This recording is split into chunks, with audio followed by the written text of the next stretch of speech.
Hi guys, welcome to my kitchen. Today I'm making bacon barbecue chicken. Alright, I'm starting out. I have 6 boneless chicken breasts in a sheet pan. And I'm going to season with my McCormick's Himalayan pink salt, black pepper, and garlic. And I'm just going to lightly season because we want to have some flavor, but we don't want this to overwhelm the chicken.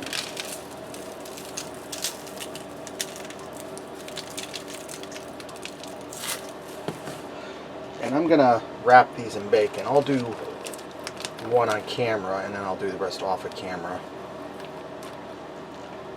So I'm just going to pick this bad boy up, put my bacon underneath, and wrap it around. And make sure you buy enough bacon because you don't want to skimp, because you want this to be just that good. And I'm just going to come over here on this side and start underneath again and wrap this around. And I'm going to wind up using about 3 pieces of bacon per piece of chicken. We'll just use 2 and I'll space it out a little bit.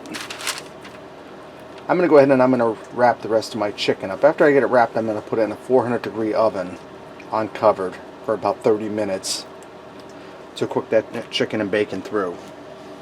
Alright, now that my chicken's done baking, I'm going to put some barbecue sauce on it. And I'm going generous with the barbecue sauce, guys. We're not going to skimp.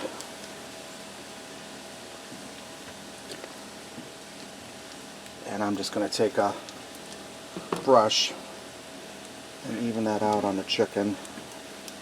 And I'm going to put this back in that 400-degree oven for 8 to 10 minutes till this barbecue sauce starts to caramelize on there.